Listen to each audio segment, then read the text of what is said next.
نحمده ونصلي على رسوله الكريم أما بعد قال النبي صلى الله عليه وسلم إن لكل قوم عيدا وهذا عيدنا أو كما قال عليه الصلاة والسلام صدق اللہ مولانا العظیم۔ میرے انتہائی ہم سفر ساتھیوں اور میرے معاون اور سپورٹر اور میرے بھائیوں اور بہنوں، سب سے پہلے تو میں آپ کو اور آپ کے گھر والوں کو، تمام بہن بھائیوں کو دل کی عطا گہرائیوں سے عید بہت بہت مبارک ہو، کیونکہ یہ خوشی کا لمحہ ہے، اور خوشی کے لمحے پر اپنے بھائیوں کو، اپنے بہنوں کو مبارکباد دینا، اپنے گھر کے افراد کو مبارکباد دینا، یہ خوشی ہے، اور اس دن پر خوشی منانا چاہیے، کیونکہ رمضان گزرا ہے اور اللہ رب العالمین نے ہم کو اپنے نعمت سے نوازا ہے، تو اس نعمت کی شکریہ ادا کرنا مجھے اور آپ پر فرض ہے کہ اس دن میں اور آپ اپنے رب کی دربار میں خوشیاں مناؤ، وہ جائز اور شرعی طریقے سے۔ میرے ساتھیوں، 4-5 دن ہو گئے کہ میں بیمار تھا، گلے میں زخم کی وجہ سے میں نے نہ کچھ ویڈیو اپلوڈ کی اور نہ کوئی اور چیز اپلوڈ کی، تو تمام ساتھیوں سے دعا کی درخواست کر رہا ہوں کہ ابھی الحمدللہ اللہ کی لاکھ لاکھ شکر ہے، حالت تھوڑی سے نہیں بلکہ بہتر سے بہتر کی طرف جا رہی ہے، اور اللہ کا شکر ادا کرتا ہوں کہ اب پہلے سے بہتر ہو چکا ہے۔ تو تمام ساتھیوں دعا کی درخواست ہے، اور دوسرا یہ کہ یہ عید کی دن ہے، اور یہ دوسری دن ہے، کل پہلا دن تھا اور آج دوسرا دن ہے۔ تمام مسلمان اپنی خوشیوں اور اپنے ارد گرد ماحول کو دیکھے اپنی خوشیوں میں ان بھائیوں اور بہنوں کو شریک کر دے کہ ان کی خوشی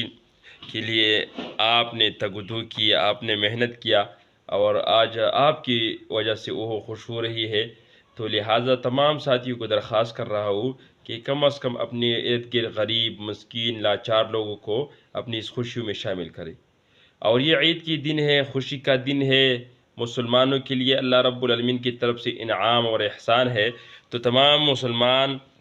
مومن بھائی اور بہن اس خوشی کو منائے، کیونکہ یہ اللہ رب العالمین کی طرف سے ہے، اور اس دن روزہ نہ رکھنا بہتر ہے۔ روزہ رکھنا اس دن کوئی ثواب نہیں رکھتی۔ پیغمبر علیہ السلام نے فرمایا کہ آپ عید الفطر کی دن اور عید الاضحیٰ کی دن آپ روزے نہ رکھیں۔ اس دن یہ کھانے کے لیے، پینے کے لیے اور خوشیاں منانے کے لیے ہے۔ تو میں درخواست کر رہا ہوں تمام بہنوں اور بھائیوں سے کہ عید کی خوشی جائز طریقے سے اور اچھی طریقے سے منائیں،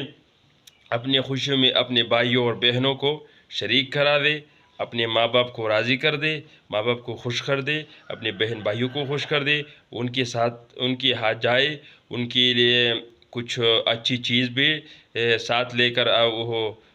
آپ کے بھائی ہے، آپ کی بہن ہے، تو وہ اچھی چیز اپنے ساتھ لے کر ان کے پاس جائے، ان کو لیے بھی کھانے کا بندوبست کرے، پینے کا بندوبست کرے، ان کو بھی اپنے خوشیوں میں شامل کر دے، تاکہ آپ کی بھی زندگی اچھی ہوگی، وہ بھی زندگی اچھی گزار رہی ہے۔ تو تمام ساتھیوں سے درخواست کر رہا ہوں کہ مجھے بھی اپنی خصوصی دعاؤں میں یاد رکھے۔ یہ چھوٹا کلپ تھا، اسی لیے میں صرف مبارکباد دینے کے لیے میں آپ کے سامنے حاضر ہوا ہوں۔ تو انشاءاللہ اگلی ویڈیو میں انشاءاللہ بتاؤں گا، اگر حالت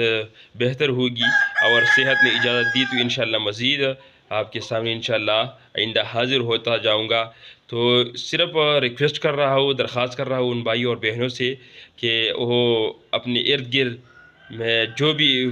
یتیم ہے، یسیر ہے، اور جن بیوہ ہے، مسکین ہے، غریب ہے، اور جو یتیم لڑکا لڑکی ہے، تو وہ اپنی خوشیوں میں ضرور یاد کرے، تاکہ وہ بھی اس خوشیوں میں آپ کے ساتھ شریک ہو جائے۔ انشاءاللہ اگلی ویڈیو میں آپ کے سامنے پھر مخاطب ہو جاؤں گا، تب تک کے لیے چاہتا ہوں السلام علیکم ورحمۃ اللہ وبرکاتہ۔ عید مبارک، بہت بہت مبارک، تقبل اللہ منا ومنکم صالح الاعمال۔ السلام علیکم ورحمۃ اللہ۔